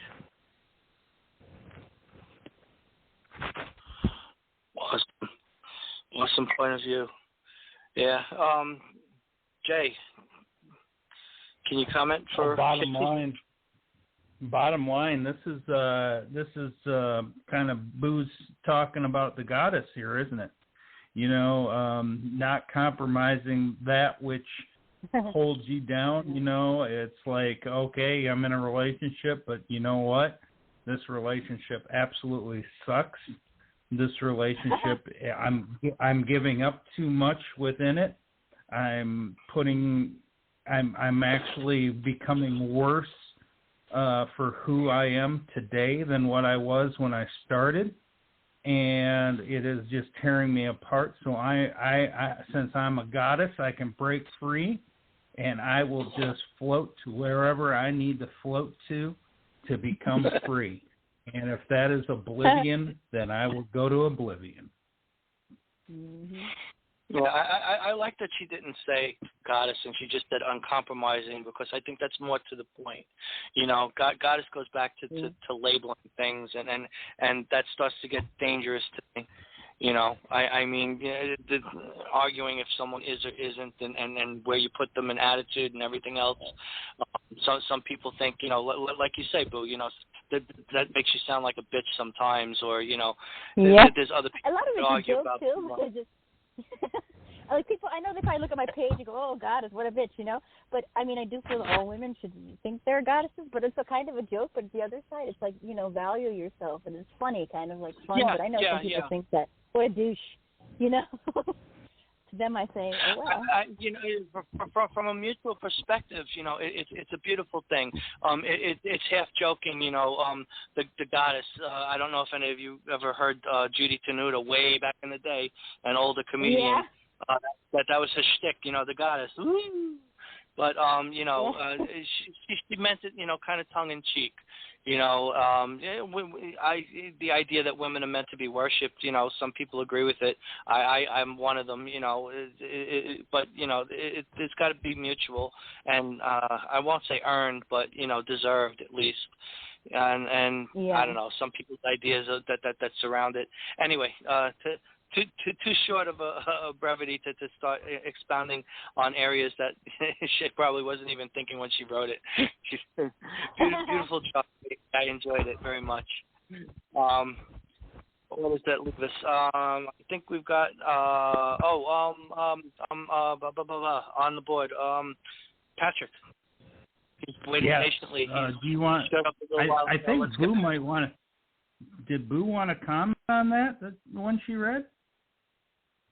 Yeah, of course I do. Well, I mean, you know, I'm all for this one, of course. It's so short, but look at all the conversation it got going.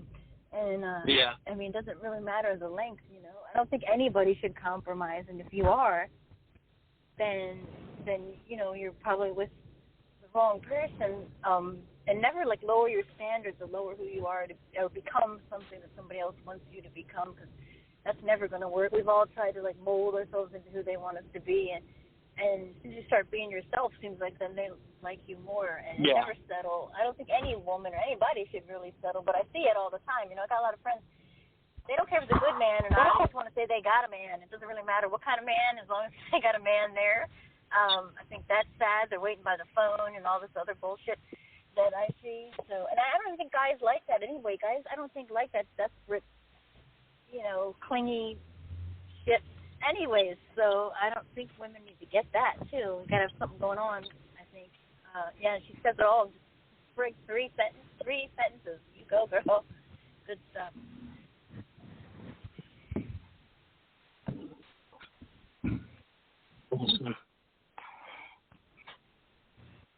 All right. Put Patrick up. Yep, I'll go ahead and read Patrick for him. And this is called 22 by P.M. Murphy. And it goes like this. We felt salt water brush against our skins, destroying every last bit of purification found in the waves of our bodies. She let her heart flood with the brittle right before I lost my head in the sea, adrift with 22 buoys strategically placed to help me in the currents. We lost ourselves on the way back to shore, not remembering a thing about the Bay Area. Shivering and drenched, we looked at San Francisco, just another day on the West Coast. On the edge of the sea coast, we picked up our hands and built 22 sandcastles etched with our blood, wondering if this is how it's meant to be. If we are meant to dry here in this day, like 22 sore reasons to die, with each placed sandcastle drying in a sunlit morn. End poem. Wow. I don't know the relevance of the 22, but I like it. I like what he did with it. It's I don't know. It kind of washed over me a little too quickly, I think. Jay, can you start? Yeah, absolutely. You know, we're talking about here ultimately questions again. You know, ultimately I'm seeing this sea, and is this what is really meant for us to be? Is this where it's meant for us to be? I don't know. 22 is an age, possibly. But it's definitely something that is it grips a person. I've written with numbers before, and it makes it grabs a person to really contemplate and think harder. If we are meant to dry here in this day like 22 sore reasons to die, with each place sandcastle drying in a sunlit morn. You know, ultimately he said that this is not a finished product. This piece right here is going to have more to it. But ultimately what I think in that especially that last stanza right there is, you know, is this as good as it gets? Is as good as it gets just something that we're going to fizzle out at the end, or are we supposed to have more? And that's the way that I look at that. I think it's quite powerful. Yeah, that kind of sums up the whole idea of settling, you know, if there's supposed to be more. and sticking by someone and whatnot. It's really thought-provoking. So you, me, Boo, did Silk drop? Boo dropped. Silk is in a very loud room right now. But I haven't gone anywhere. I'm right here. Yep, that's what I said. You, me, and Raz. Yeah, I downloaded Mixpad, inspired by all of these production notes I'm hearing on the show. But 22 is a Twilight Zone episode, I believe, or was it 21, in which you had someone have a premonition of their own death and the crashing of a plane. And so this is like a form of fiction that there's so much that can be predicted of the overall sum, is what I'm reading out of that 22 metaphorically. So I'm wondering if the mentioning of San Francisco is really ominous or even prophetic as to how the California wildfires or some other act of a devastating natural disaster might occur there. And these are pre-sentiments prior to any such factors manifesting.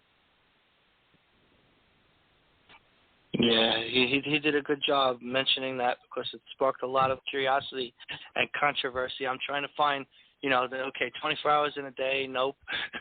There's some significance to it. It feels like it's important for some reason, but can't quite put our finger on what it is. You could be right about the Twilight Zone episode. Anyway, it was an enjoyable piece, Patrick. I look forward to you fleshing it out and writing a part 2 or making this longer, however you're going to design it. Good job. There's also you want to Cat by 22. I'm sorry? Catch 22, Joseph Heller. Catch 22, yeah. That's what we'll do next. Why don't we put Azakel's up next and have Raz read that for us? All right. Well, you still got yours in mind, too. Yeah. And we have plenty of time. Read the little message I sent you. So. yeah, I saw that. Thank you. Okay. Yep. We'll go ahead and have Raz. We just have 3 left. So we'll have Raz read Azakel. And go ahead, Raz. All right. Here's the poem, No One Can Tell Me. No one can tell me they know how I feel. No one can tell me the pain isn't real. Nor can they swear me that it will subside. No one can tell me what I have inside. No one can tell me I didn't give my all. No one can tell me I didn't drop the ball. Nor can they swear me that I wasn't true. No one can tell me that I didn't need you. Now I'm alone in those glued up places. Now I'm alone. I'm tearing at the creases. Now I'm alone. Been this way too long. Just memory so strong. No one can tell me I will find another. No one can tell me that I didn't love her. Nor can they swear me I will forget someday. No one can tell me I will live till I decay. No one can tell me I didn't hide it so well. No one can tell me a mass text for myself. Nor can they sway me to just let it pass. No one can tell me they can just kiss my ass. Now I'm alone. I would just wait till I die. Now I'm alone. You can love me when I fly. Now I'm alone. I miss you so much. Now I'm alone in the heavens. May we touch. That was clever. I like that, Azakel. The idea that no one can tell you. When people talk about settling, to me, it goes back to the idea of an expectation, and they're trying to put it on you and saying that they want more or something else, and you're like, well, no one can tell me that I'm not trying, that I'm not giving my all, that I'm not, all of this. So, that's kind of an appropriate response, a beautiful response, in the sense that, if you're going to try and argue the point, well, you need to take all that into account. It's like, my problem with the word to begin with is assuming something that's not, facts not in evidence, however you want to put it. It's like to say that, you could be more. You can't tell me that, it's not something that's measurable in a lot of ways, It's like, for someone to look at your situation and tell you it should be any different than it is unrealistic. And that's, the source of a lot of frustration, I think, in a lot of relationships and ideas, because, to try and force something into your own ideas, your preconceived notions, then the fight's over before it begins. It's like you can't argue something like that because the person's mind is already made up. So, what's the point of trying to say anything? It's just brilliant reasoning, and I like the way you laid it out and the way that you rhymed it, and it's a great thought and good introspection on it. Jay, what'd you think? Well, number one thing that I hate in this world is when someone comes up to me and either tells me I did something that I didn't do, or I'm thinking of something that I'm not thinking of. Oh. Or it's not that way. I hate that. It's my number one pet peeve in the world. And I just think that he just absolutely nailed what my feelings. He nailed my feelings on what happens, and I think he did a great job. Amazing, wonderful job, Azatel. What'd you think, Raz? You read it. How'd it feel? Yeah, it has a great sense of modern verse, what the poet expressed with that kind of rhyming scheme. You have the gentleman presenting himself to society on the stage and bowing out that only he really knows his true self, not what the rest of the majority might think. Yeah, you did a great job with that, Azakel. Thank you for sharing it tonight. If you want to put mine up next, I guess mine's a little backwards. I'm arguing. I'm arguing. It's fine. I'm arguing from the opposite point of view, trying to convince someone to settle, which is totally selfish, and I believe the exact opposite of what I wrote. But that was kind of the point. I wanted to lament on the idea of what goes through someone's head, from what they see, even though it's unrealistic to believe that, when you hear that this is what you're asking someone to do, it kind of puts it, I think, into a better perspective, because, it's one thing to say, I love you, why can't you love me back? It's another thing entirely when they, kind of tell you, well, it's just not my cup of tea. So, to try and tell them, but, I don't understand why. Even though it's a total lack of respect for someone's feelings, the way that I wrote this. So, anyway, hit it whenever you're ready. All right, here we go. To Fall in Love by Raconteur. You ripped through my life like a clap of thunder, shook me up and left me asunder. A lit on my hand, but a moment in time, then you were gone, disappeared, not a sign. Left me lost in thought, sweet memories of you. Nothing left to say, nothing I could do. Never love another the way that I loved you. If only you'd decide to fall in love. I didn't find you, rather you found me, with a promise of how happy and close we could be. But now I stand lost, bereft of life, wounds still fresh from the cut of the knife.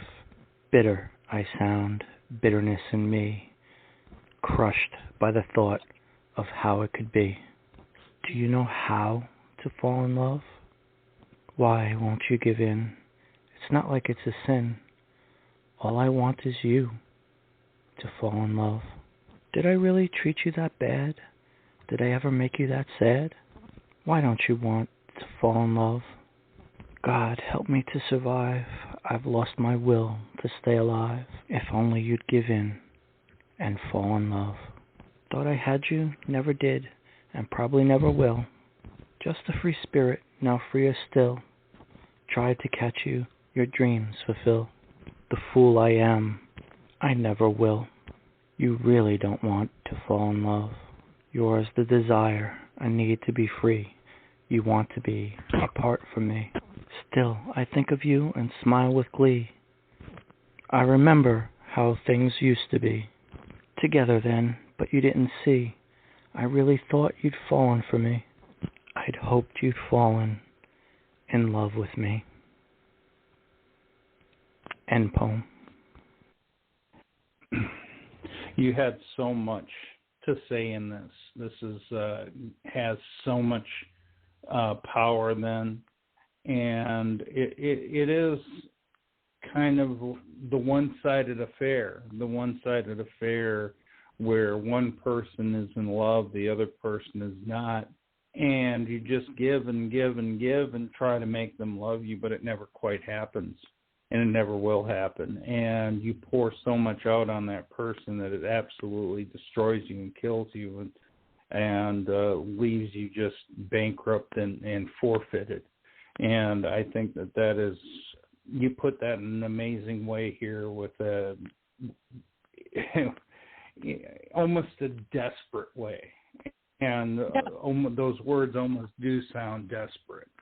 So I think you did an amazing job with that. Raz, what do you think?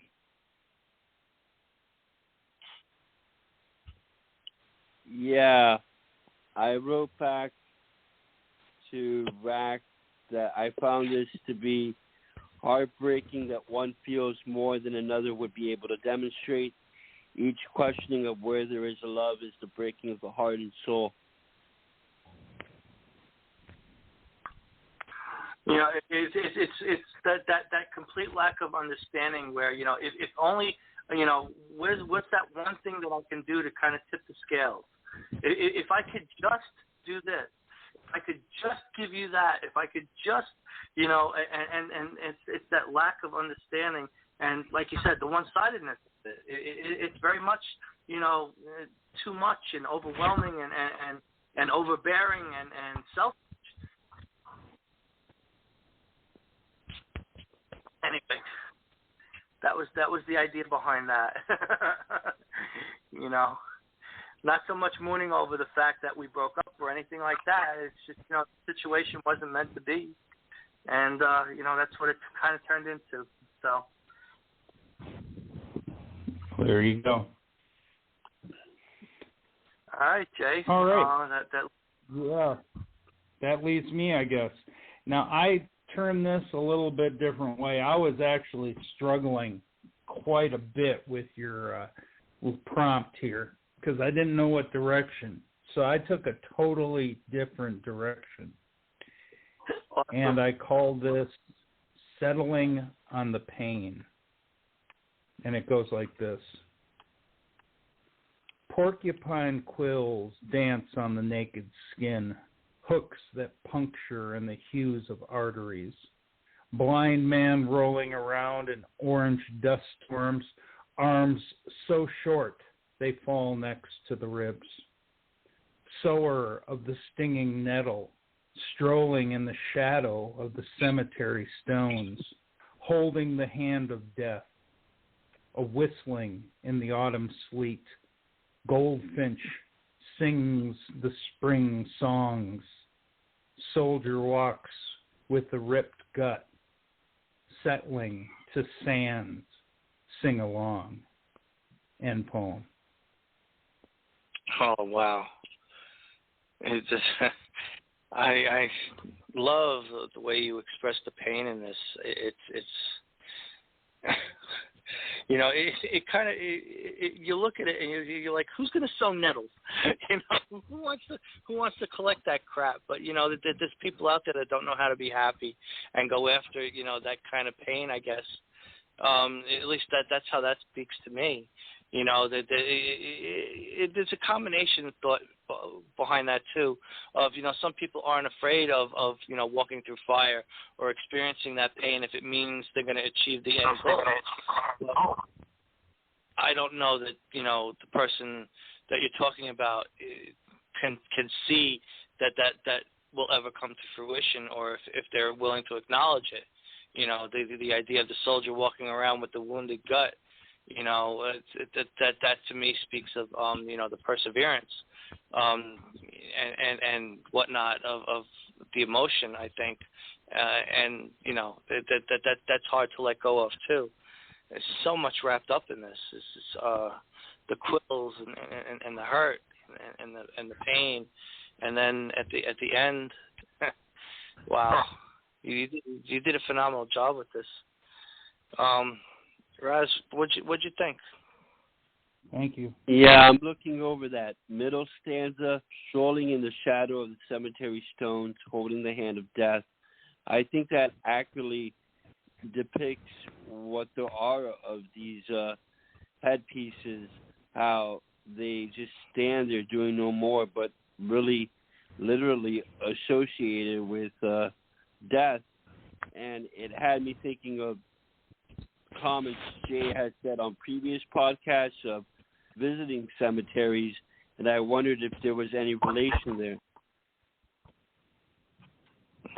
I like the line just above that where he talks about the hand falling ribs.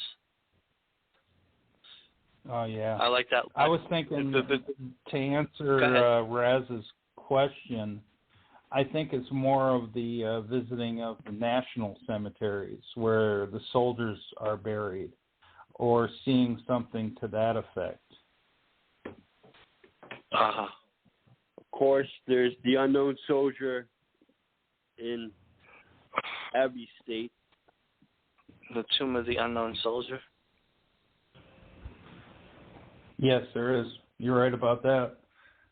Like I said, and you know, with all the unmarked graves around here in Wisconsin, I think you know what, they got gravestones, but the gravestones, all they have on them are numbers. So somewhere somebody lost the list of the numbers, and those people are now forgotten. That's tragic. Wow. But ultimately, I think what you take a look in this poem right here is the fact that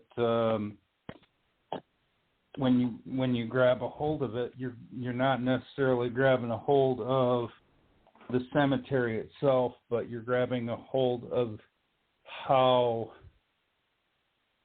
you're more settled with the pain than you are within a relationship itself. And it becomes more of the norm.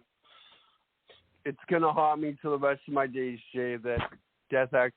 And thank you very much. No problem. Hey, you got any shows coming up, Raz? I wouldn't know. I only work here at LCN. They have to assign me a show. Yeah, that's right. We have exclusive rights to Raz now. But we have tomorrow, 9 o'clock Eastern, we have open poetry with Boo and Jay. Definitely something to check out and hold on to. We're not going to let that one go. Yeah, that's usually a big hit. Oh, wait. Tuesday, we got... Oh, wait, yeah, this Tuesday is Sky. Definitely, let's see what she has for us. And I want you to... It is... Oh, yes, Jack London, folks. The book White Fang. Oh, yes, definitely. Oh man, that's a winner in my book right there. Oh, yeah, I love that. I love Jack London. I love his stories. And White Fang was one of my favorites, so I'm kind of excited about that. Yeah. I like the way she runs her stuff. You know, she does justice to the book and the book versus movie, or that's not a book versus movie, though, right? She's discussing the book? It is a book versus movie, as a matter of fact. Okay. Look out. And that is at 8 o'clock Eastern on Tuesday, something that we don't want to miss. As a matter of fact, she has her entire schedule out for September, October, and November. Let's see what she's doing in October. I'm just curious. The Haunting of Hill House. The Haunting of Hill House. Ooh, this is going to be a scary one. Of course, it's a little bit of a something for Halloween. And then in November, it's another cool one, Black Beauty. So she's got some good stuff coming up. That can't be her whole thing, though. I know she's got storyboards and some Dungeons and Dragons stuff, I think. She's a busy girl. She's doing that over at over at a Poetic Slice of Life. Her Halloween one, I'm kind of excited about her Halloween, her little Halloween thing that she's got going on. Let me see that, and I'm looking for it. I think it's this one right here. No, she's got a lot going up in October, and I'm trying to figure out which one it is, because I'm very excited. She's got a special coming up here in October that for Dungeons and Dragons Halloween version, which I think is going to be super cool. So it's definitely something that you guys don't want to miss. And I'll give more information about that later. I can't find it right now. I bet if I check my messages, I could. But I can't find it. So, all right. Well, I want to try and thank everybody that wrote tonight. Raz for calling and hanging out and being by, ever faithful Raz, and Jay for letting me stand here and trying to look good as best I can. You definitely make it easy for me. I can't do this without you either. So I appreciate all your help and all your background work and whatnot, and the uploads and all that other stuff. It would take me 3 times as long, and I'd probably flub half of it. So, let's see, we had rights by Gonzo and by Headshot and by I'm going to end up naming Gonzo like 8 times because let's see, who else wrote? Don't help me. I know Raz wrote. I know you wrote and Boo wrote and Silk. Thank you for calling as well, Silky. Sawa, she's always a great supporter. Casey Day and who am I forgetting? I know Headshot and Peter, PM Murphy. Look up that name and comment on his stuff. And anytime, if you guys can, try and give some written love on the poems themselves as well. Written the verbal comments are nice. Not everyone gets to download and listen. So if you can, stop by the author pages and definitely let the authors know that you appreciated what they wrote, and hopefully that'll encourage them to continue in that vein and give you more. I guess that kind of wraps things up for today. I'm sure you've got some outro. I got a little Boo ready to go out. How about her doing a little Coldplay? We'll have to settle for goodbyes. Here we go.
And I didn't forget Azakel and Blue.